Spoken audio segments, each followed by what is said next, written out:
First John chapter latest 5 उसका 11 and 12, 1 John 5, 11 and 12 आप पढ़िए आपकी भाषा में।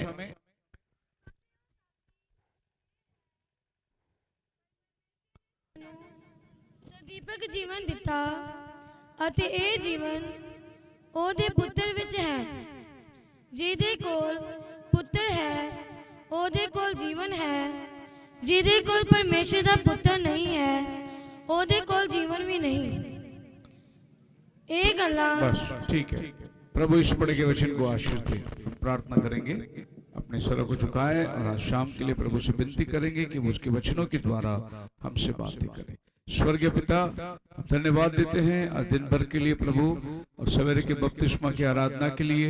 खुदावन 40 आत्माएं आज प्रभु संसार से छूटकर तेरे राज्य में प्रवेश किए हैं।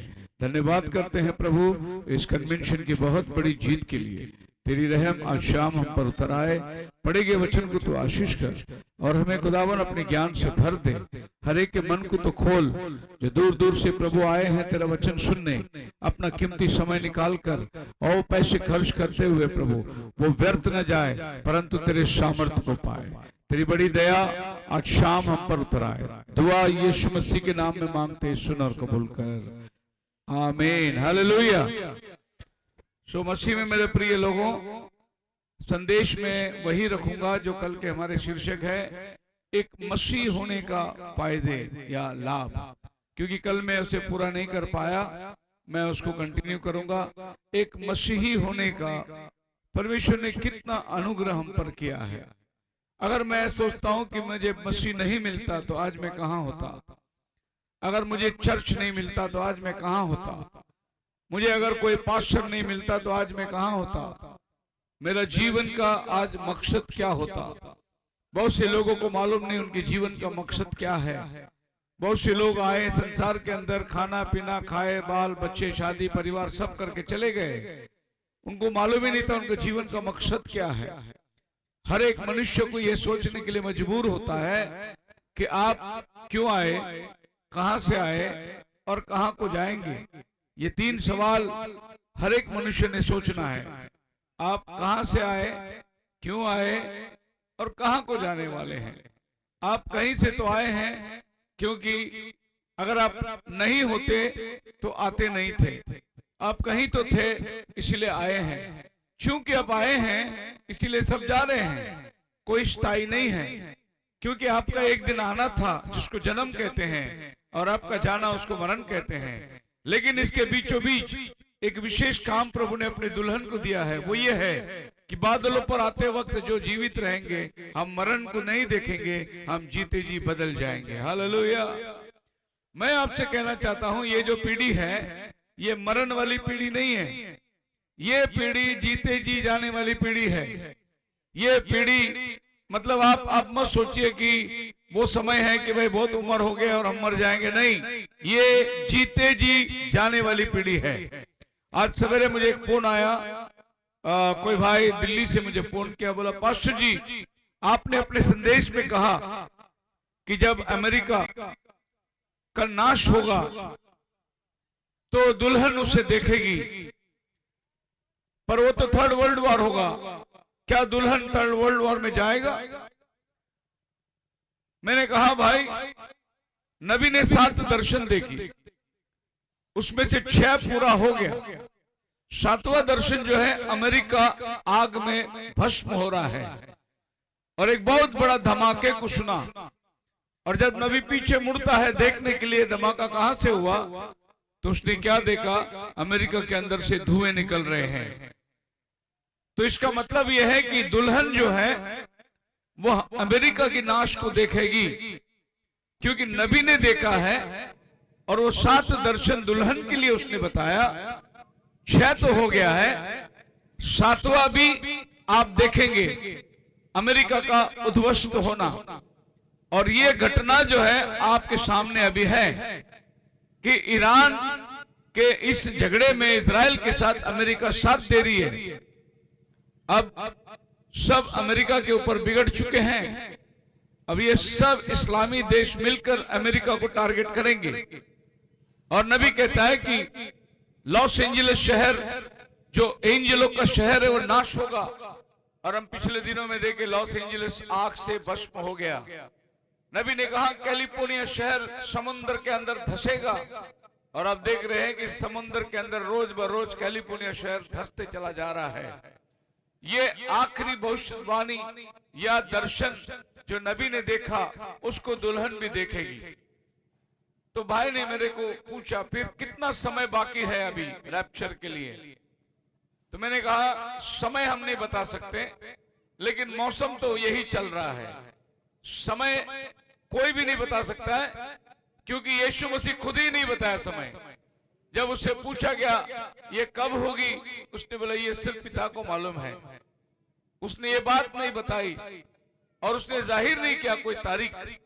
आज भी जो लोग तारीख को जाहिर करते हैं वो गलत ठहराए जाएंगे। नबी ने भी कोई तारीख नहीं बताया, लेकिन नबी ने कहा कि ये घटना जब होगी तब अपना हाथ ऊपर करना, क्योंकि प्रभु का आना बहुत निकट होगा। तो समय के अनुसार हम लोग अंतिम दिनों के उस वक्त में बैठ चुके हैं। अब किसी भी वक्त में वो घटना पूरी होगी। अब समय जो है हमारे पास में बहुत कम है, तो भी हम लोग कितना समय ले सकते हैं। नूह की भविष्यवाणियां, नूह की तारीख और अभी का जो समय है, और भी बाइबल के इब्रानी कैलेंडर से अगर कोई समय को गिनेंगे तो आपको 2027 तक ये खात्मा होना चाहिए दुनिया का। कितने 2000 हम लोग कौन से साल में बैठे हैं? 26 में बैठे हैं।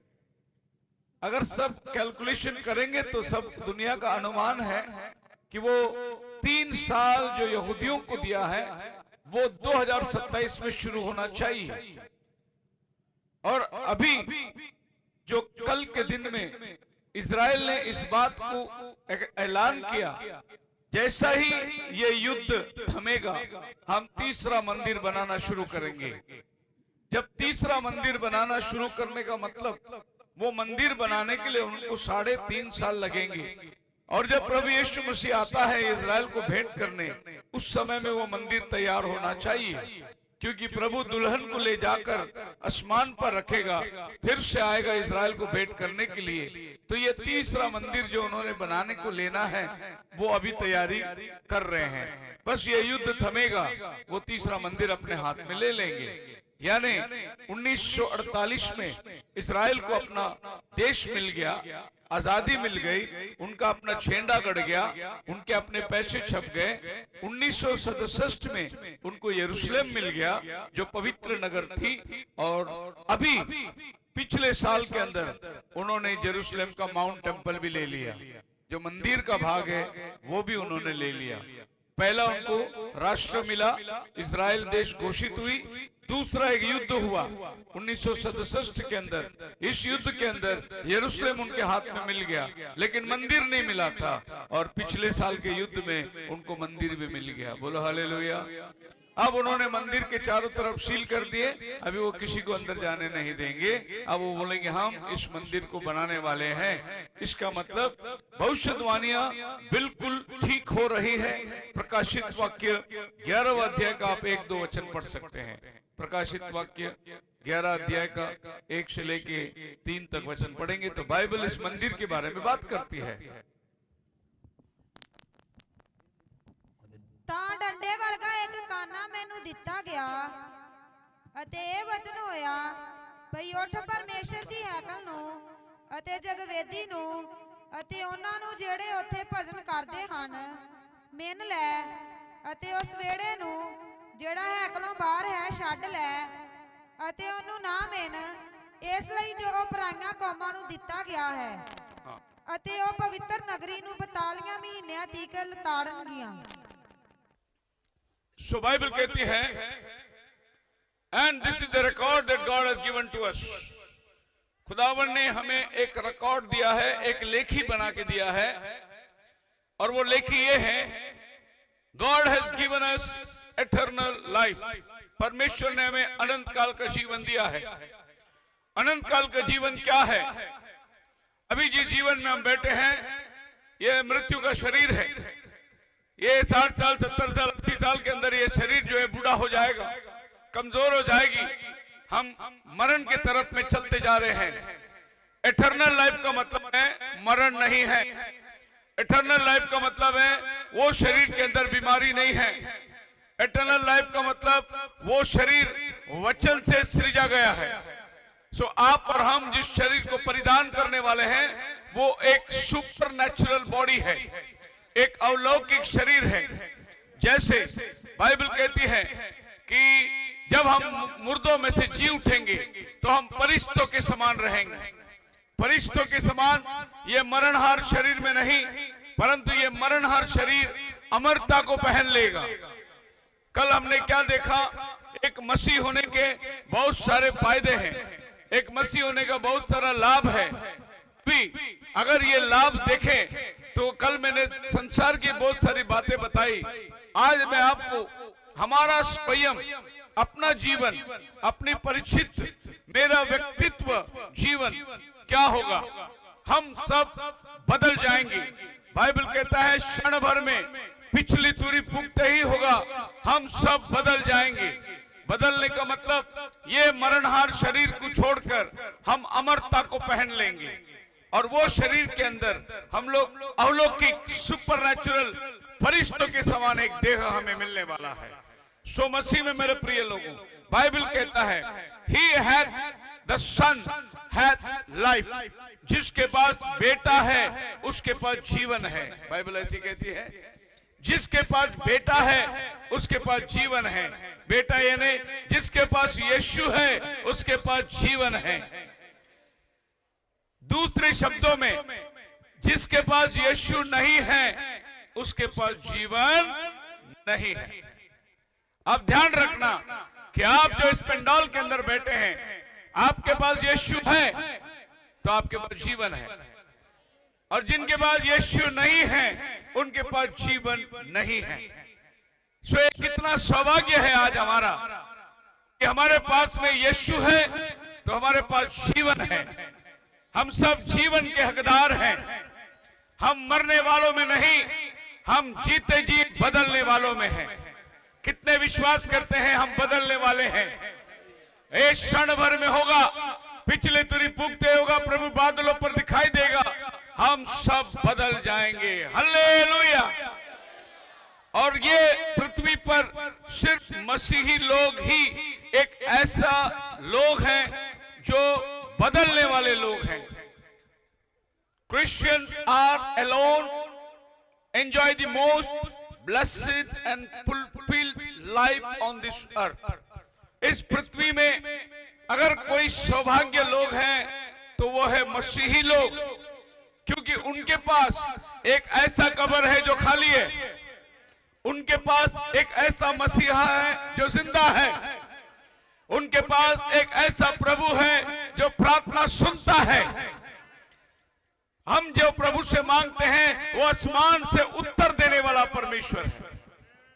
क्या आप विश्वास करते हैं? हम जीवित परमेश्वर की आराधना करते हैं और उसने वायदा किया है जहां 2 या 3 मेरे नाम से जमा हो वहां मैं हूं। मैं होगा करके नहीं बोला, मैं था करके नहीं बोला, मैं हूं करके कहता है वो। मैं हूं का मतलब वर्तमान की बात करता है वो। बाइबल कहती है यदि तुम विश्वास ना करोगे मैं वही हूं तो तुम अपने पापों में मरोगे। प्रभु कहता है मुझे विश्वास करना है कि मैं वही हूं। सो याद रखें कि बाइबल हमें एक अनंत काल का जीवन देती है। नाउ आप इस धरती में स्थायी नहीं है।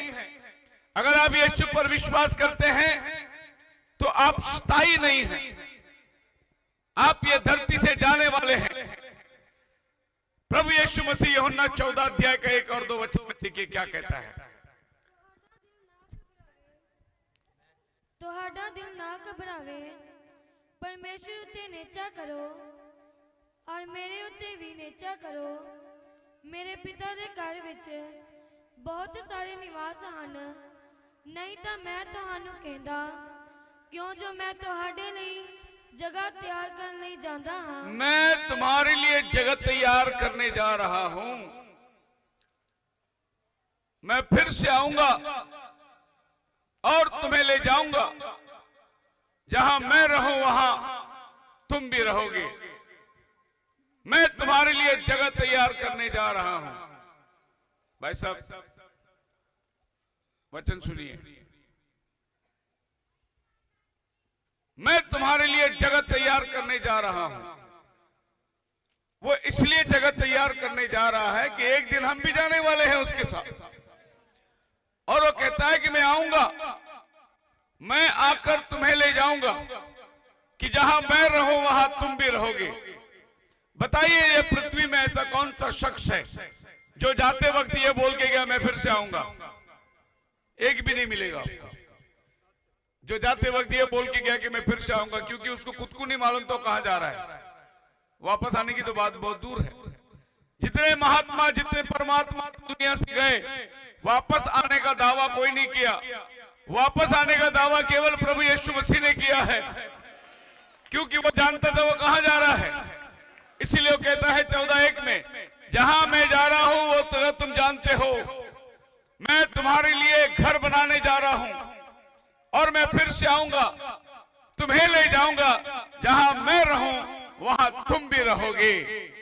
आज यहां से लोग जाते हैं विदेश को। बहुत से लोग आज भी मेरे से प्रार्थना करवा के लिए, पासपोर्ट पे प्रार्थना करो, मेरे वीजा के लिए प्रार्थना करो। इनका मकसद क्या है? बाहर जाएंगे, पैसे कमाएंगे, फिर हिंदुस्तान में आएंगे, अपना घर की मरम्मत करेंगे, घर ऊपर उठाएंगे, गाड़ी घोड़ा लेंगे। हालेलुया, यही आज का तमन्ना है।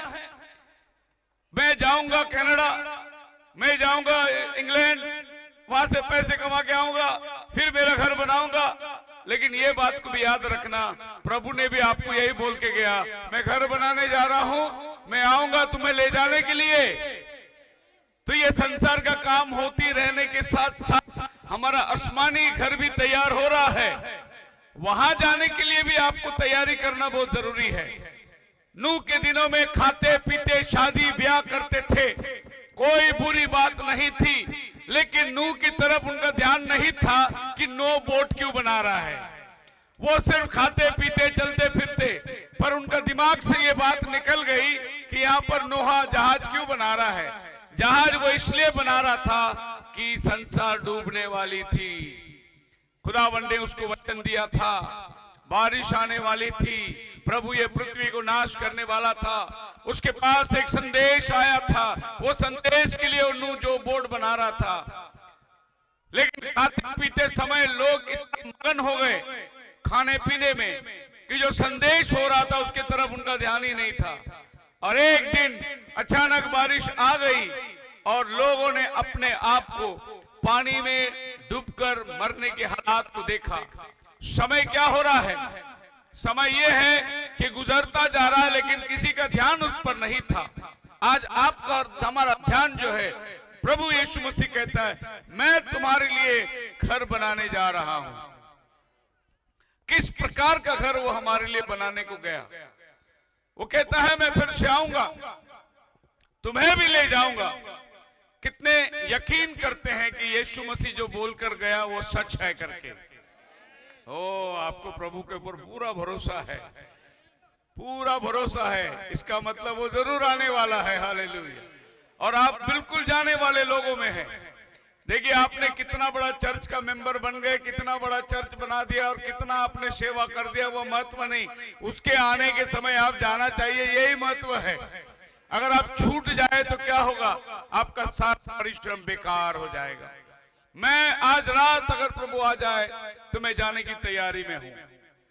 मैं हर जगह जहां पर कन्वेंशन को जाता हूं, लोगों को कहता हूं ये मेरी आखिरी कन्वेंशन होगी। अगर प्रभु ने समय दिया तो आएंगे, नहीं तो मान लो कि ये मेरी आखिरी कन्वेंशन है।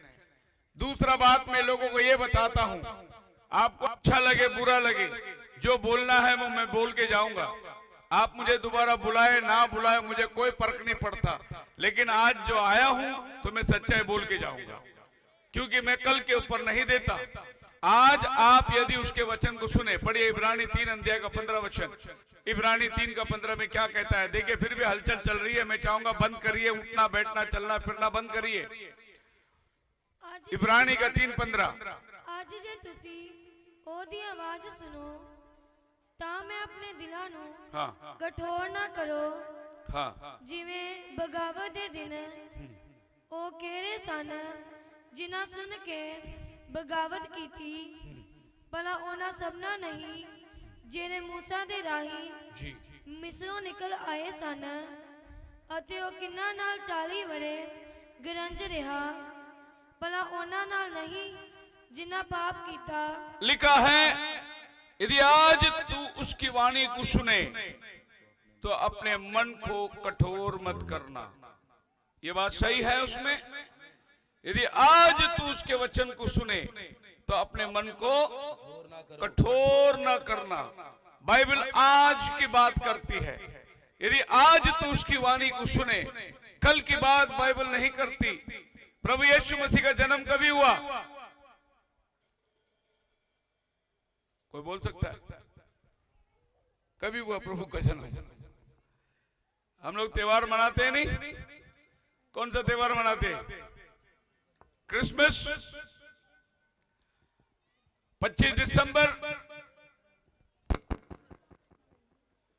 लेकिन तारीख जो दुनिया ने दी है 25 दिसंबर गलत है। प्रभु कभी पैदा हुआ? अगर आपको बाइबल पढ़ना है, लूक का 2:11 निकाल कर पढ़िए, क्या लिखा है? ਭਾਈ ਦਾਊਦ ਦੇ ਨਗਰ ਵਿੱਚ ਅੱਜ ਤੁਹਾਡੇ ਲਈ ਇੱਕ ਮੁਕਤੀਦਾਤਾ ਪੈਦਾ ਹੋਇਆ ਜਿਹੜਾ ਮਸੀਹ ਪ੍ਰਭੂ ਹੈ ਅਤੇ ਤੁਹਾਡੇ ਲਈ ਇਹ ਪਤਾ ਹੈ हाँ ਕਿ ਤੁਸੀਂ ਇੱਕ ਬਾਲਕ ਨੂੰ ਕੱਪੜੇ ਵਿੱਚ ਲਪੇਟਿਆ ਅਤੇ ਖੁਰਲੀ ਵਿੱਚ ਪਿਆ ਹੋਇਆ आज ਪਾਓਗੇ। दाऊद के नगर में तुम्हारे लिए उद्धार करता जन्मा है। कभी कल पढ़ोगे तो भी बाइबल क्या बोलेगी? अगले हफ्ते पढ़ो तो भी बाइबल क्या बोलेगी? अगले साल पढ़ो तो भी बाइबल क्या बोलेगी? इसका मतलब यीशु रोज हमारे जीवन में पैदा होता है। साल में एक बार नहीं, वो प्रतिदिन हमारे जीवन में पैदा होता है। मैं ये तस्वीर इसलिए डाला, मैं ये गुजरात की मीटिंग है जो अभी 20 तारीख को होने वाला है। बहुत से लोग मुझे पूछ रहे थे हम आ सकते हैं क्या? गुजरात की प्रशंसा मैं करता हूं। एक शाम मैं 2 सेशन प्रचार करता हूं, 2 सेशन, 8 बजे से 9 बजे तक एक सेशन प्रचार करता हूं। शाम को 9 से 9:30 तक वो लोग दान अर्पण लेते हैं, वापस वो लोग बैठते हैं, 9:30 को मुझे देते हैं, फिर मैं 10:30 तक प्रचार करता हूं। मैं ये तस्वीर इसलिए डाला हूं कि 5000 लोग हैं ये लोग। एक बच्चा भी नहीं उठता मीटिंग से, एक बच्चा भी नहीं उठता मीटिंग से। इतनी उनके वचन का डर भय उनके जीवन में। ये कुछ नहीं है, ऐसे 5 मिनट लगा दो तो भी ये भीड़ का मुकाबला नहीं कर सकते। नहीं, एक भी बच्चा नहीं उठता है। और 2 सेशन चलती है, आप अंदाज लगाओ। 8 से 9 तक एक प्रचार करता हूं मैं 1 घंटे। वो बोलते कि और एक प्रचार करना है आपको, 2 प्रचार करना है। एक बच्चा भी हिलेगा नहीं अपने जगह से। इतना उनका प्रभु का डर और भय उनके जीवन में है। सो आप भी, मुझे लगता है कि कुछ समझदारी को निभाना बहुत जरूरी है। सो हम आएंगे वचन के अंदर। प्रभु कहता है मैं तुम्हारे लिए घर बनाने जा रहा हूं, मैं फिर से आऊंगा, तुम्हें ले जाऊंगा, जहां मैं रहूं वहां तुम भी रहोगे। सो एक मसीही होने का सौभाग्य यह है कि प्रभु आने वाला है, हम जाने वाले हैं। कोई दुनिया में जो मसीह पर विश्वास करते हैं वो साजी नहीं, मतलब वो हमेशा यहाँ बना नहीं रहेगा, परंतु वो जाने वालों में होगा, वो उठा लिया जाने का भागी होगा। हालेलुया।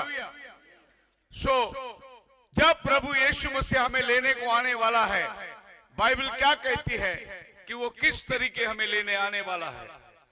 वो बादलों पर आएगा, पिछली तुरी फूंकते ही होगा, हम उसको देखेंगे जैसा वो है और हम बदल जाएंगे, उसके समानता में हम बदल जाएंगे। बाइबल हमें आश्वासन देता है प्रभु बादलों पर आएगा। पढ़िए पहला थिस्सलुनीकियों की किताब 4 अध्याय और उसका 16 वचन से पढ़िए। बाइबल क्या कहती है? प्रभु बादलों पर आएगा।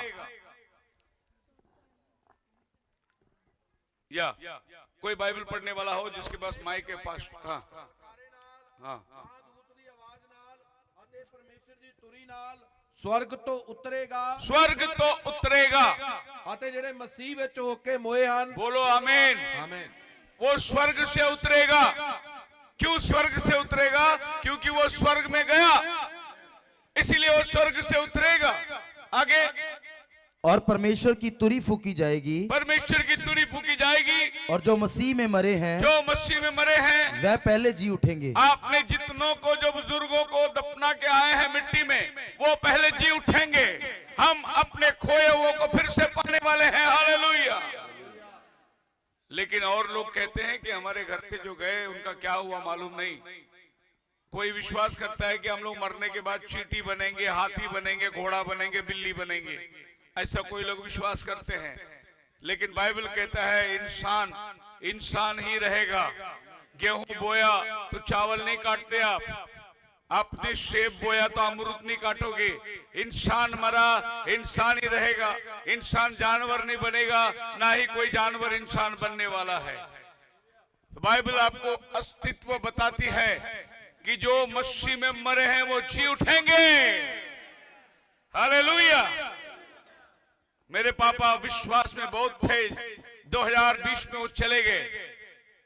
अब एक दिन ऐसा आने वाला है, ऐसे ही सभा चलती होगी, पुनरुत्थान हो जाएगा, वो मसीह में सोए हैं वो जी उठेंगे और वो हमारे बीच में चलते आ जाएंगे। और इसी तरीके से वो आके एक दिन सभा में बैठेंगे तो हम बोलेंगे पापा आप कैसे इधर? वो कहेंगे पुनरुत्थान हो गया बेटा, पुनरुत्थान हो गया है। जब वो कहेंगे पुनरुत्थान हो गया है, उसका अगला काम क्या होना है? हमें बदलना है। तो हम बोलेंगे अभी पापा घर जाने की जरूरत नहीं, हम इधर ही बैठ जाएंगे अभी, क्योंकि टाइम अभी खत्म हो गया है। तब दुल्हन को रूपचर यानी उठा लिए जाने का विश्वास आएगा जब पुनरुत्थान हो जाएगा। जब मुर्दे जी उठेंगे तब हमारे पास ये यकीनन बात बन जाएगी कि अब समय नहीं रहा। और तकरीबन 40 दिन तक वो लोग हमारे साथ रहेंगे। कौन लोग? जिनको विश्वास में हमने मिट्टी देकर आए, वो 40 दिन तक हमारे साथ रहेंगे ये धरती पर। कैसे?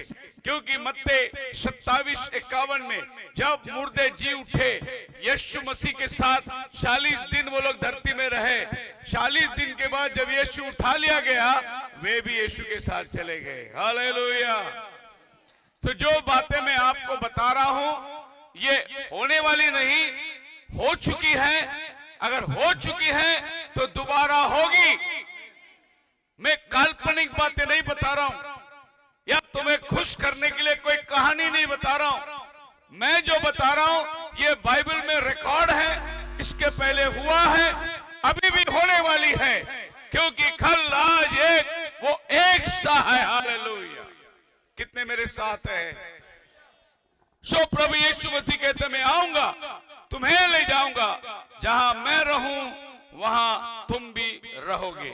सो प्रभु यीशु मसीह ने हमें आश्वासन देकर गया है कि वो आने वाला है। मसीह में मेरे प्रिय लोगों, जब बाइबल हमें बतलाती है वो आने वाला है, तो बाइबल प्रकाशित वाक्य 19 में वो श्वेत घोड़े में आ रहा है, आसमान की सेना उसके साथ है। लेकिन ये आगमन रैप्चर के बाद होने वाला आगमन है। ये वाला आगमन अभी नहीं होगी। ये वाला आगमन जिनको रैप्चर में लेकर गया उनके साथ वो जब धरती में आएगा, ये धरती में राज्य करने के लिए, तब वो श्वेत घोड़े पर आएगा। फिर अभी वो कैसे आएगा? अभी वो बादलों पर आएगा। कैसे? प्रेरितों के काम पहली अध्याय उसके 6 वचन से पढ़ोगे 8 तक, तो यीशु मसीह बादलों पर उठा लिया गया और लोग गलीली ऊपर देखते खड़े रहे। बाइबल कहता है 2 फरिश्ते आए और उनको कहे, हे गलीलियों, तुम क्यों आसमान पे देख रहे हो? जाओ तुम्हारा काम करो। जो यीशु जैसे तुम्हारे पास से उठा लिया गया वैसे ही फिर से आने वाला है। बादलों पर गया, वो बादलों के साथ आने वाला है। लेकिन वो श्वेत घोड़े में जब आएगा, वो ये पृथ्वी का न्याय करने को आएगा। क्योंकि घोड़े पे आने का मतलब राजा आ रहा है और राजा युद्ध के लिए आ रहा है, लेकिन जब वो बादलों पर आएगा तो दुल्हा बन के आने वाला है आपको अपने दुल्हन को ले जाने के लिए। हालेलुया। सो आप इस बात को ध्यान रखिए है कि मिलेनियम जो है हमारा नहीं, मिलेनियम के अंदर जाने का सौभाग्य जो लोग रैप्चर में गए उन्हीं का है। सभी लोग मिलेनियम में नहीं रह सकते। सो बाइबल प्रभु के 3 आगमन की बात करती है। पहला आगमन बाइबल की बात करती है, वो मनुष्य का पुत्र बनकर आया। मनुष्य का पुत्र बनकर एक भविष्यद्वक्ता का काम किया, क्रूस पर चढ़ाया गया, आपका हमारा पाप का प्रायश्चित किया उसने, हमें पाप से मुक्ति देने के लिए वो बलिदान हो गया। दूसरा आगमन बाइबल में वो परमेश्वर का पुत्र बादलों पर आएगा अपने दुल्हन को ले जाने के लिए, इसको कहते हैं रैप्चर। ये आगमन का हम अभी इंतजार में बैठे हैं। तीसरी बार जब वो आएगा वो दाऊद का पुत्र बनकर आएगा ये पृथ्वी में दाऊद का गद्दी संभालने के लिए। तो पहली बार वो आया मनुष्य का पुत्र, दूसरी बार आया परमेश्वर का पुत्र, तीसरी बार आएगा दाऊद का पुत्र बनकर आएगा। बोलो हालेलुया। ये प्रभु का 3 आगमन के 3 नाम दिए गए हैं। अब हम देखते हैं कि प्रभु ये 3 आगमन के पहले क्या करने जा रहा है। ये पृथ्वी को नूह के समय में प्रभु ने बपतिस्मा दिया। नूह के समय में ये पृथ्वी में पूरा जल प्रलय आकर डुबो दिया गया, यानी नूह के समय में ये पृथ्वी को बपतिस्मा मिला। यीशु के समय में ये पृथ्वी को क्या मिला? लहू से भिगोया गया। और यीशु के समय में ये पृथ्वी में यीशु ने अपना लहू बहाया, ये पृथ्वी को लहू से बपतिस्मा दिया। और अभी जब प्रभु आने वाला है तो क्या होने वाला है? ये पृथ्वी को आग से प्रभु जलाने वाला है। यानी ये पृथ्वी जैसे आज बपतिस्मा दिया गया, मैंने संदेश दिया था, पानी, लहू और आत्मा, ये 3 गवाह है। पानी, जिस पानी में हम डूब के बपतिस्मा लेते हैं, लहू, यीशु का लहू जो हमारे पापों के लिए बहाया गया, और जब हम पानी से बाहर आते हैं पवित्र आत्मा आप में उतर कर आता है, वो आपको मुद्रित करता है, आपको खुदा का बेटा या बेटी होने का अधिकार देता है। बोलो हालेलुया। सो मसीह में मेरे प्रिय लोगों, जब घटना इस तरीके से आती है तो 3 स्टेज में ये घटना चलती है, और ये 3 स्टेज को देखने के लिए the guarantee of eternal life. So तीसरी बार जब प्रभु आता है वो श्वेत घोड़े पे सवार होकर ये पृथ्वी का न्याय करने के लिए आता है। जैसा उसने अपने 3 आगमन में अपने आप को दर्शाया कि ये 3 स्टेप है, उसी तरह ये पृथ्वी को भी वो 3 स्टेप में लेके चलता है। नूह के दिनों में उसने ये पृथ्वी को बपतिस्मा दिया, यीशु के दिनों में अपने लहू से उसको भिगोया, और अब जो अर्मगिदोन की लड़ाई होने वाली है, आसमान से आग बरसने वाला है। आपने देखा ईरान का दृश्य, आसमान से आग बरस रहा है, सारे तेल के बावड़ियां जल रही है। अभी आसमान से आग क्या है? मिसाइलें गिर रही है। ये तीसरा जो होगा वो ये पृथ्वी को प्रभु चलाएगा और वो अर्मगिदोन के समय में जलेगा। इसी तरीके से पानी का बपतिस्मा, यीशु का लहू और पवित्र आत्मा, ये 3 के द्वारा आप परमेश्वर के राज्य में नया जन्म पाते हैं। उसी तरीके से पहला धार्मिक ठहराया जाना, उसके बाद में शुद्धिकरण होना, और उसके बाद में पवित्र आत्मा का बपतिस्मा मिलना। ये 3 बातें आपके विश्वास के पायरी, आपका रैप्चर का पायरी, प्रभु का आने का पायरी, ये 3 बातों में ये सब परमेश्वर ने ठहरा के रखा हुआ है, और सीधे हम 1000 साल के राज्य में चले जाएंगे। सो नूह के दिनों में क्या हुआ? प्रभु ने पानी ले आकर जल प्रलय से ये पृथ्वी को डुबोया पानी के द्वारा। जब यीशु मसीह क्रूस पर चढ़ा, अपने लहू से ये पृथ्वी को डुबोया, और जब प्रभु न्याय करने को आएगा अग्नि से ये पृथ्वी को जलाएगा। अभी याद रखिए, ये पृथ्वी ये 3 प्रोसेस में क्यों जाती है? कारण हम भी 3 प्रोसेस में जाके आए। हम पानी में बपतिस्मा पाए, यीशु के लहू से धुल गए, पवित्र आत्मा का अग्नि से हम भर गए। अभी हमें रखने के लिए प्रभु ये पृथ्वी में हमें नहीं रखेगा।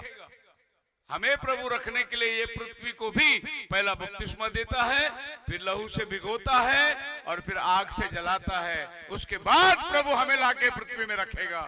हालेलुया! कितना प्रभु का अनोखा काम है, देखा? आप बताइए कि आपको प्रभु ले जाकर कहाँ रखेगा? साधारण रीति से आपका पास्टर आता है तो आप पास्टर को कहाँ लेके जाके रखते? देखते कि वह अच्छा कमरा हो, सुविधा हो, वहां पर अच्छी जगह हो जाए। आप पास्टर को लेके जाके किधर झोपड़पट्टी में थोड़ी रखेंगे, है नहीं? आपको लगेगा कि पास्टर आ रहे, तो जैसे आपको वैसे प्रभु आपके और मेरे बारे में भी सोचता है कि आपको उठा ले जाएगा रैप्चर में, फिर लाके इसे अशुद्ध पृथ्वी में रखेगा। हो नहीं, वो ये पृथ्वी को भी धुलाता है, ये पृथ्वी को भी लहू से भिगोता है, ये पृथ्वी को अग्नि से जलाता है और फिर वो आपको लाके पृथ्वी में रखता है। उस प्रभु के लिए जोरदार धन्यवाद करेंगे कि जिसने आपके और हमारे लिए बड़ा इंतजाम करके रखा है, और ये इंतजाम को आप देखोगे तो अद्भुत तरीके से वो करता है। अब बाइबल क्या कहती है? प्रकाशित वाक्य 20 अध्याय का 1 और 2 वचन। फिर मैंने देखा, मैं एक दूत ਨੂੰ ਅਥਾਹ ਕੁੰਡ ਦੀ ਕੁੰਜੀ ਅਤੇ ਇੱਕ ਵੱਡਾ ਸੰਗਲ अपने हाथ ਵਿੱਚ ਲਈ। फिर मैंने क्या देखा? स्वर्गदूत को स्वर्ग से उतरते देखा, स्वर्ग से उतरते देखा, जिसके हाथ में अथाह कुंड की कुंजी उसके पास अथाह कुंड की कुंजी और एक बड़ी जंजीर थी। और एक बड़ी जंजीर थी। हालेलुया!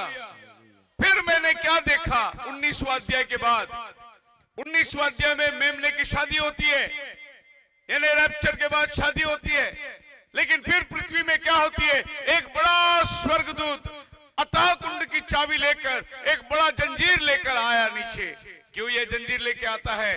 बाइबल में लिखा है 2 वचन में, उसने वो अजगर को बांधा जो शैतान है और 1000 साल के लिए इस गड्ढे में डालकर बंद कर दिया।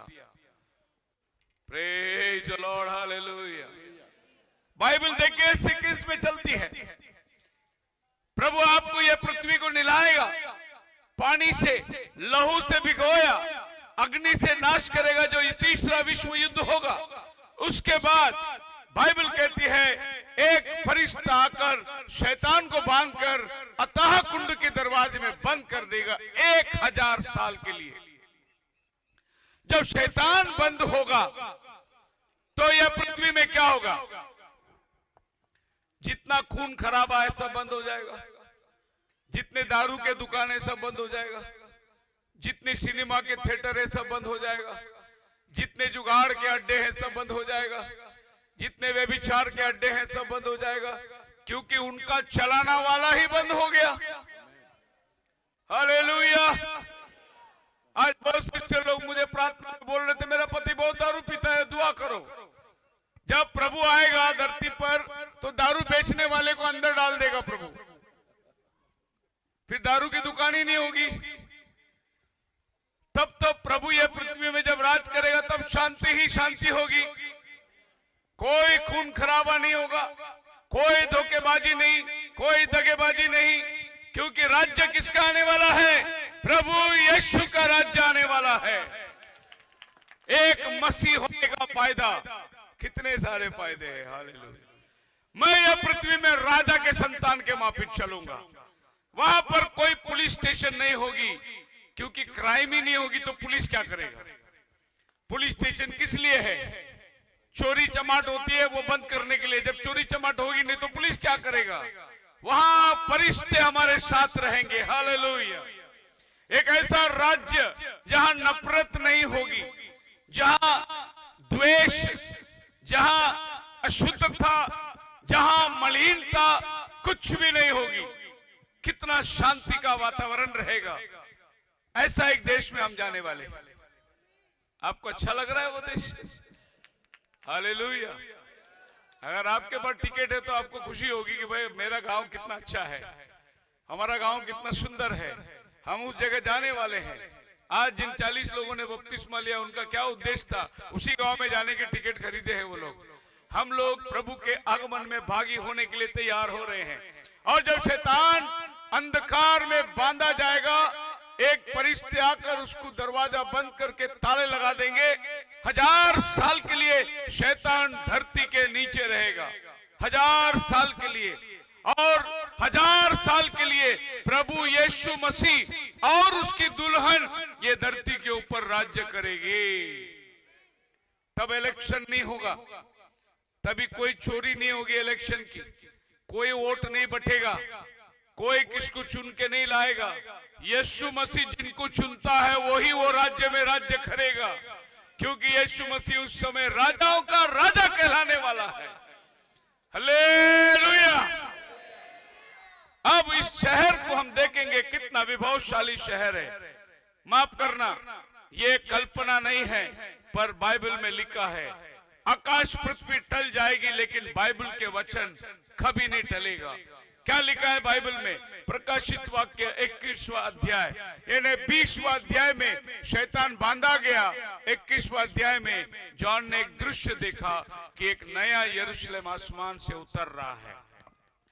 एक नया यरूशलेम आसमान से उतर रहा है। पहली पृथ्वी जाती रही, पहली पृथ्वी जाती रही का मतलब पहला जिस पृथ्वी में हम रहते हैं ये पृथ्वी जाती रहेगी। इसमें क्या अशुद्धता, इसमें की मलिनता, इसमें की पाप, ये सब प्रभु धुलाकर निकाल देगा। ये पृथ्वी शांति का वातावरण में रहेगी, ये पृथ्वी में मेल मिलाप रहेगी। इसीलिए पहली पृथ्वी जाती रहेगी। और फिर मैंने क्या देखा, आगे बाइबल कहता है वहां पर समुद्र नहीं रहा, और मैंने देखा कि एक पवित्र नगर ऊपर से नीचे उतर के आ रही है। किधर से आ रही है? ऊपर से नीचे आ रही है। यीशु मसीह ने क्या बोला? मैं तुम्हारे लिए घर बनाने जा रहा हूं, मैं घर बनने के बाद आऊंगा। और यीशु मसीह की बातें देखिए, प्रकाशित वाक्य में यूहन्ना देख रहा है बहुत बड़ा शहर ऊपर से नीचे आ रहा है। मसीह में मेरे प्रिय लोगों, जो बातें बाइबल कहती है ना, दुनिया में कोई किताब नहीं कहती है। हमारा भविष्य का घर के बारे में बाइबल वर्णन किया है। और क्या देखते हैं कि एक घो ऊपर से नीचे आ रही है। और इस घर के बारे में बाइबल क्या कहती है? जैसे एक दुल्हन सज के अपने दुल्हे के लिए तैयार होती है, वैसा ही खुदावन एक यरूशलेम को दुल्हन की तरह तैयार करके लेकर आ रहा है।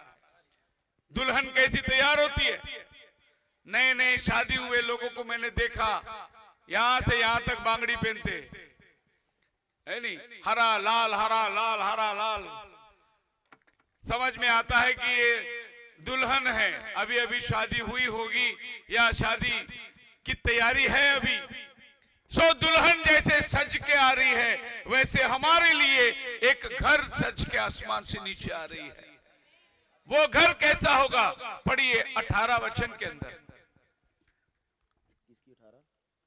21 उसकी शहरपना यशब की बनी थी और नगर ऐसे शुद्ध सोने का था। हाँ, कितना शुद्ध सोने का था, सोने का था। देखो 15,000 रुपया ग्राम चल रहा है सोने का, है नहीं? 15,000 रुपया ग्राम। एक अंगठी बनाने के लिए 25,000 लग जाते हैं, छोटी सी अंगठी बनाने 2 ग्राम का। लेकिन बाइबल बोलता है जो घर प्रभु हमारे लिए बना के ला रहा है वो सोने का होगा, मतलब रास्ता भी सोने का होगा। तो आप किस पे चलने वाले हैं? सोने पे चलने वाले हैं, सोने पे सुहागा। इधर 15-15 ग्राम 2-2 तोले के लिए हम लोग तरस रहे हैं, लेकिन जब प्रभु का राज्य आ जाएगा मैं तो सोने पे चलूंगा। मेरे पैर के नीचे क्या रहेगा? उस दिन पृथ्वी का सारा सोना किधर रहेगा? यरूशलेम में रहेगा, क्योंकि जितना सोना प्रभु ने पृथ्वी के नीचे गढ़ के रखा है वो सारा सोना प्रभु हमारे लिए घर बना के लेके आने वाला है। हाँ बजाइए, ताली बजाइए। सोने पे चलने वाले हम लोग। उस खुदा के लिए जरूर धन्यवाद देना है जिसने कहा मैं तुम्हारे लिए घर बनाने जा रहा हूं। ईंट और पत्थर का घर बनाने नहीं गया, वो जो घर बना के लाने वाला है वो सोने का घर होगा। हालेलुया। आप यहाँ पर छोटी छोटी अंगुठियों में पत्थर गढ़ते हैं, ऋषभ, रूबी, मोती, हीरे, इतनी सी अंगठी है और इतना सा पत्थर गढ़ते हैं, उसमें बड़ा चकमक होता है। अगर किसके नाक में बार बार खुजली आती है तो समझना वो सोने का 2 अंगठी पहना होगा, उसको बार बार नाक में खुजली आती है, नहीं तो अंगठी देखेगा कौन। आप समझ रहे हैं मेरी बात को? शर्ट का 2 बटन खुला कोई रखा है, समझना सोने का चेन पहना हुआ है वो। अगर ऊपर तक बटन लगाए तो चेन कौन देखेगा? ये दिखावा का दुनिया है। और ये दिखावा जो है, आज हम सोचते हैं कि मेरे पास कितना है, मेरे को दिखाना है। तो आप जितना भी दिखाओ, ये शहर के सामने फीका पड़ जाएगा आप, क्योंकि आज तो सोना मेरे पैरों के नीचे रहेगा। अभी वो मेरे बदन के ऊपर है, कल वो मेरे पैरों के नीचे रहेगा, क्योंकि वो शरीर में जिसमें आप जाने वाले हैं उसमें ना कान टोचना है ना नाक में होल डालना है, क्योंकि वो वचन का शरीर होगा। उसमें तो सोना पहन ही नहीं सकते आप। अगर पहनने की नौबत आई तो पहन लेंगे, लेकिन पहन ही नहीं सकते आप, क्योंकि वो शरीर आपका आसमानी शरीर होगा, दैविक शरीर होगा। वो शरीर के साथ आप छेड़छाड़ नहीं कर सकते। वो शरीर वचन से सृजा हुआ शरीर होगा, और वो शरीर के अंदर आप सोना की लालच खत्म हो जाएगी, आप सोने के रास्ते पर चलेंगे। फिर बाइबल कहता है, उसी के अंदर आगे पढ़ोगे कि 19 में, उसमें शहर में 12 किस्म के पत्थर दीवारों में गड़े होंगे। उस नगर की नींवें हर प्रकार के बहुमूल्य पत्थरों से, बहुमूल्य पत्थर सवारी हुई थी। हाँ, क्या क्या पत्थर का नाम है? पहली नींव यशब की, यशब की, दूसरी नीलमणि हाँ की, तीसरी लालड़ी की जी, चौथी मरकत की, जी। पांचवी गोमेदक की। ये पत्थर को अगर आप खरीदने जाओगे आज, इतनी अंगठी में बिठाने वाला पत्थर भी हजारों रुपए की है, लेकिन वहां ये पत्थर दीवार पर गड़ी होगी। Hallelujah, hallelujah.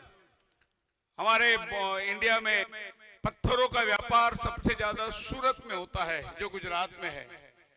और पहले जो है, मैं सूटकेस लेके जाता था, तभी लैपटॉप का जमाना नहीं था, खाली बाइबल थी, और मैं ब्रीफकेस लेके गुजरात जाता था मीटिंग के लिए। जब मैं ब्रीफकेस लेके ट्रेन में बैठता था तो पुलिस लोग घूमते रहते थे, क्योंकि वहां पत्थर बेचने वाले स्मगलर लोग बहुत होते हैं। तो एक बार मेरे पास पुलिस आ गया, बोला बैग में क्या है? मैं बोला बाइबल है। अच्छा अच्छा, आप खोल के दिखाएंगे? मैंने उसको बाइबल खोल के दिखा, बैग खोला और बाइबल निकाल के दिखा। उसने यहाँ वहां हाथ डाला, पर्स बिर सब देखा, कुछ नहीं मिला। बोले हमने सोचा आप पत्थर के व्यापारी हैं। तो मैंने कहा हाँ मैं हूं भी। बोले अच्छा आप पत्थर के व्यापारी है, पर आपके पास तो पत्थर है ही नहीं कुछ। मैंने बाइबल खोला, प्रकटीकरण 21 अध्याय निकाला और ये वचन पढ़ा है। बोला इतने पत्थर है मेरे पास। पुलिस परेशान हो गया, बोला हमने तो 9 पत्थर का नाम सुना है, तुम्हारे पास 12 पत्थर का नाम है। मैं बोला ये मेरा राज्य का पत्थर है। हालेलुया, आप मेरे साथ हैं। सो ये बहुमूल्य पत्थर नाम लेकर प्रभु ने रखा है, और एक एक पत्थर एक एक प्रभु के चेलों के नाम पर गड़े होंगे, और वो शहर जो बना है उसके बुनियाद इन पत्थरों पर होगी।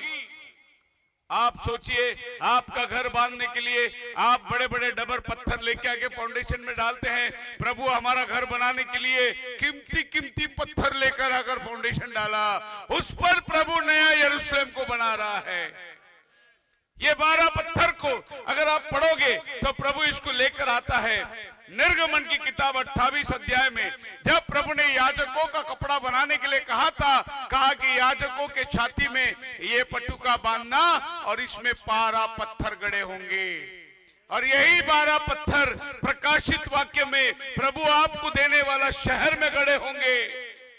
आप दोनों पत्थर का नाम बाइबल में पढ़ के देखिए, वही पत्थर जो आपको निर्गमन में मिलेगी। प्रभु ये 12 पत्थर को 12 गोत्र के रूप में जानता था, और ये 12 पत्थर जब याजक अपने छाती में पहनता और वो प्रभु के सामने जाकर खड़ा रहता और कहता कि प्रभु कल राजा युद्ध में जाने वाला है, क्या खबर है। वो पत्थर में से चमक आती थी, इसका मतलब कल राजा युद्ध जीतेगा, जाओ।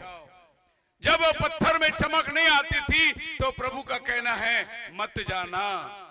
ये पत्थर इतना महत्व था कि एक याजक को खुदा के पास से संदेश लेने के लिए यही पत्थर मदद करती थी उसको। इसको कहते हैं उरीम और थमीम, जिससे खुदा बात करता था। एक बार इजराइल का एक राजा था शौल, जिसने परमेश्वर के वचन को तोड़ दिया और फिर वो जाकर याजकों से पूछा, कोई जवाब नहीं, कोई स्वप्न नहीं, कोई दर्शन नहीं। एक ही नबी था सैमुएल, वो भी मर गया था। तब शाऊल राजा कपड़े ओढ़कर भाभी कहने वाली जादूगरनी के पास जाकर पूछता है, कल मैं युद्ध में जाने वाला हूं, सैमुएल को बुला के पूछ ले कि मेरा क्या होगा। अब याद रखिए कि जब प्रभु जवाब देना छोड़ दिया तो आप किसके भी पास जाके जवाब पूछिए, आपको सही जवाब नहीं मिलेगा। हालेलुया।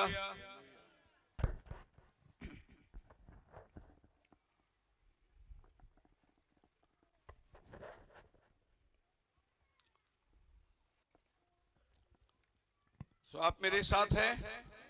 आमीन। अब बाइबल कहती है इन 12 पत्थरों से गढ़े हुए यरूशलेम शहर जिसमें आप और हम वास करने वाले हैं, इन 12 पत्थरों को प्रकाशित वाक्य में पढ़िए आप अगला वचन 21 का 14 वचन। उस शहर के 12 बुनियाद होंगे, 12 और नगर की शहरपनाह की 12 नींवें थी, 12 नींवें थी, और उन पर मेमने के 12 प्रेरितों के नाम लिखे थे, और उसमें 12 प्रेरितों के नाम लिखे थे। क्या खूब है वो प्रेरित जो यीशु के साथ चलते थे, और एक समय आया उनको भाड़ा भरने के लिए भी पैसे नहीं थे। वो प्रभु से कहते, प्रभु ये लोग हमारे से टैक्स मांग रहे हैं, हमारे पास पैसा है नहीं। प्रभु ने बोला मछली को पकड़ो, उसके मुंह से सिक्का मिलेगा। एक बार भीड़ को देखकर प्रभु ने बोला इनको खाना खिलाओ। पतरस ने बोला प्रभु इतना पैसा कहाँ है हमारे पास, इतने लोगों को खाना कहाँ से लाएंगे हम लोग, इनको तू भेज दे ताकि ये शहर में जाके खाना खा ले। यीशु ने कहा नहीं, अभी देर हो चुकी है, ये शहर जाते जाते सब दुकानें बंद हो जाएगी और ये भूखे रहेंगे, इसलिए तुम ही इनका खाने का प्रबंध करो। तब ये लोग आपस में लोगों को पूछते, भाई तुम्हारे पास कुछ है, तुम्हारे पास कुछ है। एक लड़के ने 5 रोटी और 2 मछली दी। प्रभु ने उनको बिठाया और वो 5 रोटी 2 मछली 5000 लोग खाए। हालेलुया। वही पतरस जो प्रभु को बोलता है, प्रभु हम इतने दिन से आपके पीछे चल रहे हैं, हमारे पास पैसा नहीं। यही पतरस का नाम ये पत्थर पर लिखा हुआ मिलेगा। हालेलुया। वही लोग जो उस समय में प्रभु के लिए कंगाल हो गए थे, उनका नाम इस पत्थर पर गड़े हुए, ऐसा बाइबल कहता है। आज ये संसार में आप प्रभु यीशु मसीह के लिए जो भी त्यागे, आपका घर इसी पत्थर के ऊपर बना होगा। एक सौभाग्य प्रभु आपके जीवन में दिया है। मसीह होने का फायदा कितना जबरदस्त है। इस लोक में नहीं, आने वाले लोक में भी मसीह के होने का एक जबरदस्त फायदा प्रभु आपके जीवन में देता है। जब बात पत्थरों की आती है, इन बहुमूल्य पत्थरों पर चेलों का नाम लिखा हुआ है। इस पत्थर के ऊपर प्रभु ने अपना घर बनाया है। यानी ये चेलों की जो शिक्षण है, ये शिक्षण पर प्रभु नया यरूशलेम को बनाता है। आज एक आदमी कहता है तुम पतरस की सुनते हो, हम पतरस की नहीं सुने, हम यीशु की सुनते हैं। लेकिन प्रभु ने जो नगर बनाया वो इसी पतरस के पत्थर के ऊपर ही इस नगर को बनाया है। आज जो कहते हैं हम चेलों के नहीं मानते, अरे मसीह में मेरे प्रिय पास्टर भाइयों, अगर आप चेलों के नहीं मानेंगे तो यहाँ आपको एंट्री कैसी मिलेगी? ये घर ही उनके नाम पे बनाया हुआ है। आज तुम बोलते हो पतरस अनपढ़ था, वही अनपढ़ का नाम इस पत्थर पे लिखा हुआ है। आप उस पत्थर को क्या बोलोगे? आप यही बोलोगे मैं लेकिन उसी अनपढ़ की बात को आज मानना होगा तो ही आपको ये पत्थर पर रहने का अनुमति मिलने वाला है। बाइबल कहती है हम इफिसियों की 2:20 के अंदर कि प्रेरितों की शिक्षणों पर हमने अपना घर बनाया है और जिसका कोने का सिरे का पत्थर यीशु मसीह है। यह है वो घर जो हम बना रहे हैं, इसका कोने का पत्थर प्रभु यीशु मसीह है। ये कोने का पत्थर क्या करता है? ये 2 दीवारों को एक साथ पकड़ के रखती है। ये 2 दीवार कौन है? एक पुराने समय के नबी और नए नियम के भविष्यवक्ता अपोस्टल्स लोग, ये दोनों इस घर के भाई। यीशु मसीह पर विश्वास करने से ये घर में प्रवेश करने का अनुमति मिलता है। यीशु कोने का शीरे का पत्थर है। अब प्रभु यीशु मसीह ने मत्ती की 16 अध्याय के अंदर 18 में देखिए क्या कहा पतरस को देखकर, पतरस तू पत्थर है, इस पत्थर पर मैं अपना घर बनाऊंगा। आमीन। क्या प्रभु ने घर बनाया कि नहीं बनाया? आमीन आमीन। उसके जीते जी उसने क्या किया? इस पत्थर पर मैं अपना घर बनाऊंगा। कौन सा पत्थर था वो जिस पत्थर को प्रभु ने चुन के लिया अपना कलीसिया स्थापन करने के लिए? हम मनुष्य के बनाए हुए सिद्धांतों को नहीं मानते, परंतु यीशु ने जो हमें बना के दिया हम उसी सिद्धांत पर विश्वास करते हैं। लेकिन दुनिया में मसीहत जो उनके संतानों ने बनाया उन शिक्षणों पर विश्वास करते हैं। सो प्रभु ने पत्थर को, पतरस को बोला तू पत्थर है, इस पत्थर पर मैं अपना घर बनाऊंगा। क्या प्रकाशित वाक्य में वो घर देखते हैं या नहीं देखते आप? बोलो हालेलुया। अच्छा हो गया पास्टर ने प्रभु ने चाबी पास्टर पतरस के पास दिया। अगर वो चाबी किसी और के पास दिया होता तो क्या हालत होती? अगर समझो वो चाबी प्रभु ने मेथोडिस्ट के पास दिया होता, वो तो पेंटिकॉस्टल को अंदर लेगा ही नहीं। वो कहेगा कि प्रभु पहला हमारे सब मेथोडिस्ट वाले अंदर आ जाएंगे, बाद में हम तुमको जगह हो तो देंगे। अगर वो चाबी कैथोलिक के हाथ में दिया होता वो तो किसी को भी नहीं अंदर लेता, वो अकेला ही अंदर जाकर बैठता। इसीलिए प्रभु ने चाबी किसको दे दी? पतरस को दे दी और कहा तू जो बांधेगा वो स्वर्ग में होगा। आज यहाँ बैठे हुए सेवक लोग पतरस के शिक्षण पर घर बांधे हैं। हालेलुया। ये लोग निश्चय उधर रहने वाले लोग हैं और इसी शिक्षण पर आप विश्वास करते हैं। यह है मसीह होने का सौभाग्य। हमारे संप्रदाय को मालूम ही नहीं मसीह होने का सौभाग्य क्या है। वो यही सोच के बैठते हैं मरेगा तो गाड़ेगा कौन, शादी कौन लगाएगा, इसके लिए चर्च का मेंबर बन के बैठते हैं। मरेगा तो गाड़ेगा कौन, शादी कौन पड़ेगा, इसीलिए हमको चर्च चाहिए। लेकिन आपको और हमको चर्च किस लिए चाहिए? अनंत काल का जीवन में जाने के लिए हमको चर्च चाहिए। ये चर्च आपको अनंत काल की चीज। देखो दुनिया बनाई हुई शिक्षण कैसी है मैं आपको बता रहा हूं। यह है रोम में सेंट पीटर स्क्वायर, रोम में चर्च है, सेंट पीटर्स चर्च है।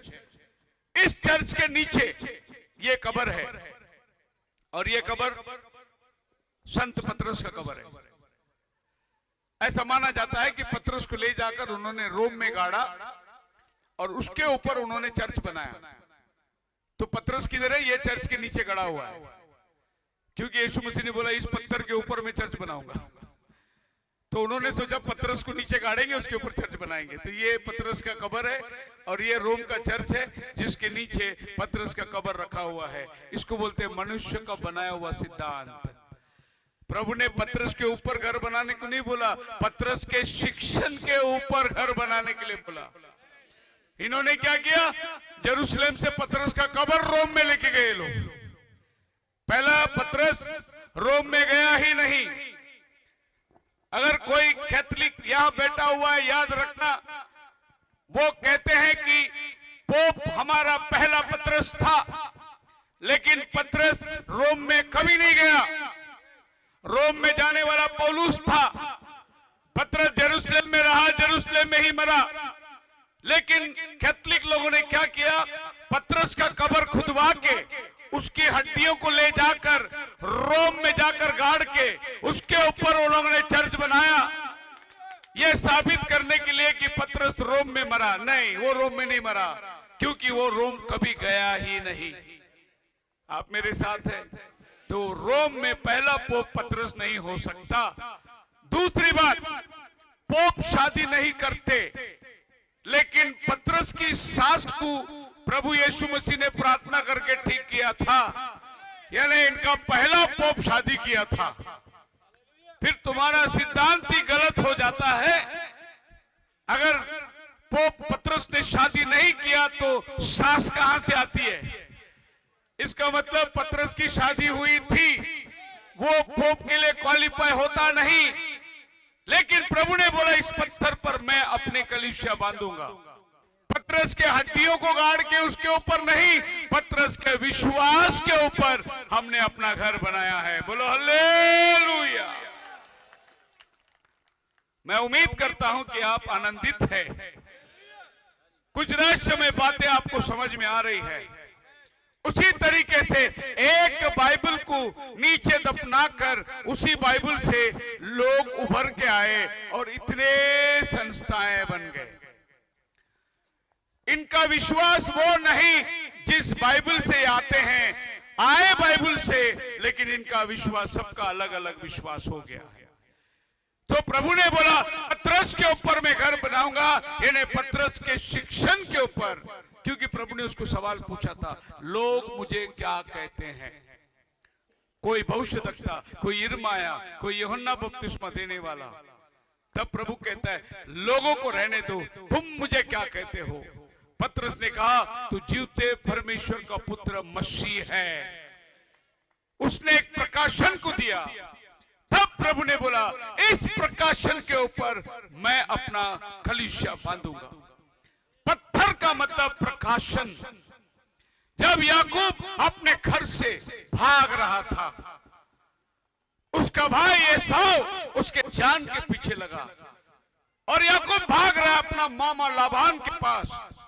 जाते जाते रास्ते में किसी पेड़ के तले आकर विश्राम करना चाहा और एक पत्थर को लेकर सर में रखा। आसमान खुल गया। हालेलुया। आसमान खुलने के बाद क्या देखा? एक सीढ़ी लगी हुई ऊपर से नीचे, देवदूत चढ़ रहे उतर रहे, चढ़ रहे उतर रहे। याकूब घबरा कर उठा, बोला ये प्रभु का घर के सिवा और कुछ नहीं होना चाहिए। पत्थर जब सर पे रखा, प्रकाशन खुल गया। हालेलुया। आज आपके पास जब पत्थर प्रकाशन बन के आएगी, वो पतरस का शिक्षण ही प्रकाशन बन के आएगी। जब ये शिक्षण को आप अपने सिर पर रखेंगे, आसमान तुम्हारे लिए खुल जाएगा। पत्थर रखने का जगह सिरहाना, तकिए की जगह उसने पत्थर रख दी। तकिया अच्छा हो, सपना भी अच्छा आता है। तकिया खराब हो तो सपना खराब हो जाता है। अगर प्रकाशन का तकिया बना लो तो स्वप्न भी आपको आसमानी मिलेगी। और आज आपको मैं स्वप्न बता रहा हूं, आसमानी स्वप्न। क्योंकि मैं स्वर्ग नहीं देखा, मैं सोने के रास्ते पर नहीं चला, मैं वो हीरे गड़े हुए शहरों को नहीं देखा, लेकिन मेरा अंदर एक विश्वास है कि मैं उस सोने के रास्ते पर चलने वाला हूं। मैं उस शहर का वासी हूं। मेरा विश्वास मुझे दर्शाता है कि वो हकदार मैं हूं। इन्होंने निकाला बाइबल से ही, लेकिन अपने अपने तौर तरीके अपनाए। यहां तक अभी तो एक बहुत बड़ी लड़ाई हो गई। प्रेस्बिटेरियन वाला बोला ये हमारा क्रूस है, ये मेथोडिस्ट वाले का क्रूस है, ये लूथरन का क्रूस है, ये एंग्लिकन का क्रूस है, ये बैप्टिस्ट का क्रूस है, ये कैथोलिक का क्रूस है, ये पेंटिकॉस्टल का क्रूस है, ये कॉप्टिक का क्रूस है। असली क्रूस को छोड़ दिए, थोड़ा थोड़ा बदलावट करके क्रूस में भी झगड़े हो गए। अभी अगर ये प्रेस्बिटेरियन के क्रूस अगर लूथर ने लगा दिया तो झगड़े हो जाएंगे। बोलेंगे हमारा क्रूस तुम कैसे लगाया? लेकिन वो क्रूस किधर गया जिधर मेरा प्रभु चढ़ा हुआ था, जिधर मेरा प्रभु ने मेरे लिए जान दिया, वो क्रूस किधर है? इन्होंने अपने लिए अलग अलग क्रूस बना लिए, मतलब अपने लिए तौर तरीके बना लिए। इसको बोलते हैं मैन मेड रिलीजन। आप डालोगे गूगल में 40,000 संस्थाएं मिलेगी आपको पूरी पृथ्वी के अंदर। और मनुष्य ने अपने लिए हर एक तकनीक को बना लिया, और ये जैसे बदलावट को लाए वैसे उन्होंने बपतिस्मा को भी बदलावट में ला लिया। कोई तो बच्चे को बपतिस्मा दे रहा है, कोई तो जो है पानी छिड़क के बपतिस्मा दे रहा है, कोई तो पानी में डुबो के बपतिस्मा दे रहा है, कोई तो पादरी ऊपर है खाली बपतिस्मा लेने वाले को डुबो रहा है नीचे, कोई तो जो है खाली दुआ मांग कर बपतिस्मा दे रहा है, कोई तो बालक के सर पे पानी छिड़क के बपतिस्मा दे रहा है, और कोई तो बाथरूम में बाल्टी से पानी डाल के ही बपतिस्मा दे रहा है। इतने बपतिस्मा कहां से आ गए भाई? मैं पुणे में घर में गया था और वहां पर यरूशलेम माता वाले थे, और उन्होंने वचन दिया तो बोला हमारा बपतिस्मा हो गया है। मैं बोला कैसे हुआ? बोले घर में ही हो गया। मैं घर में कैसे बपतिस्मा दिया? बोला वो पास्टर जी आए थे, उन्होंने हमें बाथरूम में लेके गया, बाल्टी भर के पानी डाल दिया, बोला बपतिस्मा हो गया तुम्हारा। ये बाल्टी भर के पानी डालने वाला बपतिस्मा। अभी आप बाइबल में देखोगे तो बपतिस्मा क्या चीज को दर्शाता है? यीशु में मारे जाना, यीशु में गाड़े जाना और यीशु में जी उठना। ये बाल्टी भर पानी डाल के बपतिस्मा देने वाले मुर्दे को कैसे गाड़ते होंगे? बाल्टी भर मट्टी मुर्दे के सर पे डाल के आते होंगे? क्या मुर्दे को 4 फुट खड्डे खोद के अंदर गाड़ते होंगे उसको? तो इस तरीके से मसीहत जो है मजाक में बदल गया है। लेकिन आज आपको और हमको प्रभु दावत दे रहा है, ये अंतिम दिनों का संदेश जो हकीकत को वापस उभार के ऊपर लेकर आया, वो है नबी का संदेश जो फिर से आपको बाइबल में लेके जाता है। अपने संस्थाओं के पास नहीं, बाइबल में आपको लेके जाता है। नबी का संदेश का उद्देश्य क्या है? बैक टू द वर्ड, आपको दोबारा वचन पे लाके खड़ा करना। सो बाइबल में कौन सा बपतिस्मा है? बैठ जाइए बहन लोग, बैठ जाइए वहीं पर। सबको तकलीफ होती है, आप लोग चलते फिरते हैं तो। अब यहां पर बाइबल में बपतिस्मा, एक्चुअल बपतिस्मा कौन सा है? प्रेरित 2:38, पाप की क्षमा के लिए तुम में से प्रत्येक जन प्रभु यीशु के नाम में बपतिस्मा ले। यही बपतिस्मा प्रभु ने पतरस के द्वारा पहली कलीसिया को दिया था, और यही बपतिस्मा आज मैंने भी दिया, और यही बपतिस्मा ये सभी पास्टर लोग भी देते हैं। ये है ओरिजिनल बपतिस्मा, हालेलुया, जो आपको स्वर्ग पहुंचाती है। इसके बाद का घटना क्या होता है? प्रभु आने वाला है बादलों पर, हम सब बदलने वाले हैं और आसमान पर उठा लिए जाएंगे। हम ये धरती पे रहने वाले लोग नहीं है। ये जो हड्डी और मांस का शरीर है, ये धरती का लौ चमक हमको पकड़ के रखी है।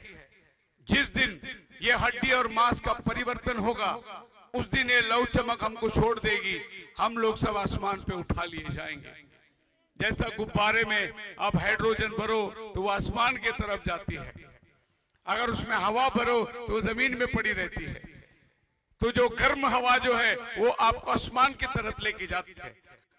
सो हम सब बदल जाएंगे और आसमान पर उठा लिए जाएंगे। अगले दिन अखबार में छप जाएगा, लाखों लोग गायब हो गए, किधर गए मालूम नहीं। पुलिस स्टेशन पे कंप्लेन के ऊपर कंप्लेन दर्ज किया जाएगा। हमारा चाचा गया था घर में, वापस आया ही नहीं। हमारे मामा गए थे, वापस आए नहीं, है नहीं। हमारी मम्मी गई थी, वापस आई नहीं। पुलिस वाले कंप्लेन ले लेके परेशान हो जाएंगे, बोलेंगे अरे इतने लोग गायब कहाँ हुए? गायब नहीं हुए, प्रभु आया उनको लेके गया। पर जो नहीं गए उनको एक दुनिया आश्वासन देगी, हम ढूंढ लाएंगे उनको। जैसे एलिया उठा लिए जाने के बाद एलीशा को आश्वासन दिया कि हम जाकर ढूंढ के लाएंगे। प्रभु ने इधर उठाया होगा, पहाड़ के उधर नीचे छोड़ दिया होगा। ऐसा रैप्चर नहीं होता। प्रभु उठाया, सीधे आसमान पर उठाता है वो फिर जमीन में छोड़ने के लिए नहीं। तो फिर हमारी बदलावट कैसी होगी? ध्यान से सुनिए, बस खत्म करने पर हूं मैं। ये हमारा दैविक शरीर जिसको हम थियोफनी बॉडी बोलते हैं, इसी शरीर में दुनिया बनाने के पहले हम प्रभु के साथ थे। ये हमारा छुटकारा पाया हुआ मानसिक शरीर ये मांस और नसों से भरा हुआ शरीर है। जब ये शरीर इसको परिधान करेगा, हम महिमामय शरीर में हो जाएंगे। ये शरीर उठा लिया जाने का भागी होगा। ये शरीर में अभी हम बैठे हैं, ये शरीर से हमको बदलने के लिए हमारा दैविक शरीर आसमान से नीचे आएगा। हम ये शरीर को परिधान करेंगे। जब हम ये शरीर को परिधान करेंगे, हमारा शरीर ऐसा हो जाएगा। ये मांस और हड्डी का नहीं शरीर है, ये वचन से बना हुआ शरीर है। ये शरीर के अंदर हम रैप्चर में उठा लिए जाएंगे। क्या प्रोसेस है, हालेलुया। क्या खुदा ने योजना बना के रखी है हमारे लिए। ये मांसमय शरीर को प्रभु नाही सा करेगा और हमारा दैविक शरीर आसमान से नीचे उतरेगी। वो शरीर जब इस शरीर में आ जाएगा, ये शरीर बदल जाएगी और वो जो बदलेगा वो है ग्लोरीफाइड बॉडी, महिमा का शरीर। एक है छुटकारा पाया हुआ शरीर। ये पाप में शरीर नहीं है, ये बपतिस्मा पाकर पाप की क्षमा पाया हुआ शरीर है।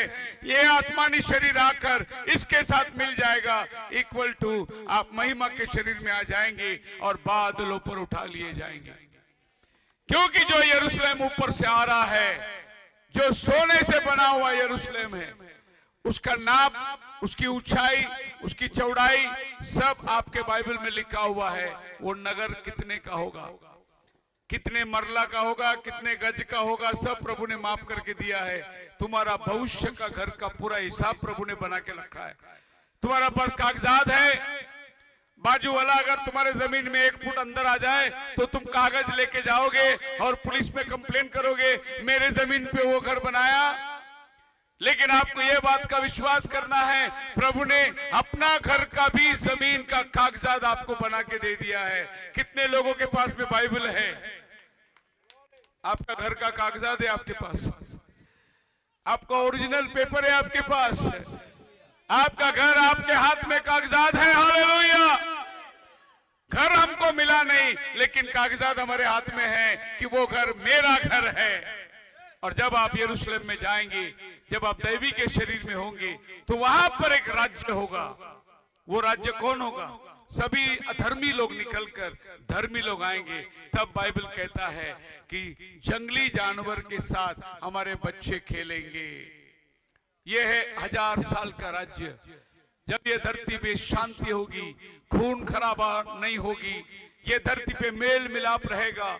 एक ऐसा धरती जो प्रभु हमें देने जा रहा है, उसमें शांति का वातावरण रहेगा। ये आदम और हवा रहता था ऐसे।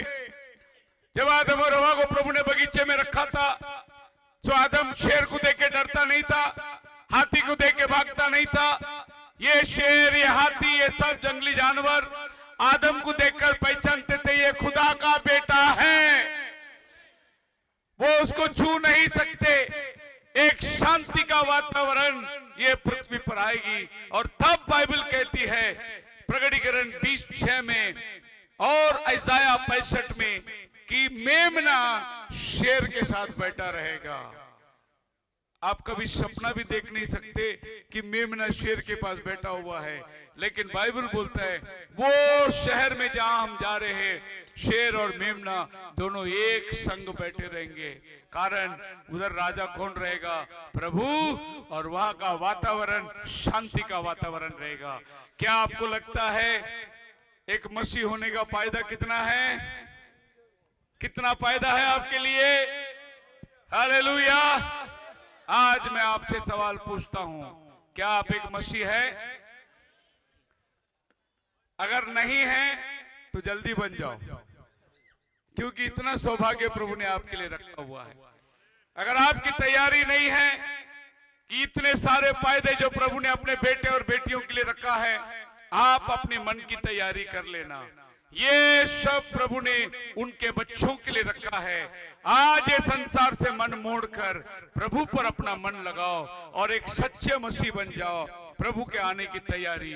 खुदावन आप सबको बढ़िया आशीष दे। प्रार्थना के अंदर जाएं।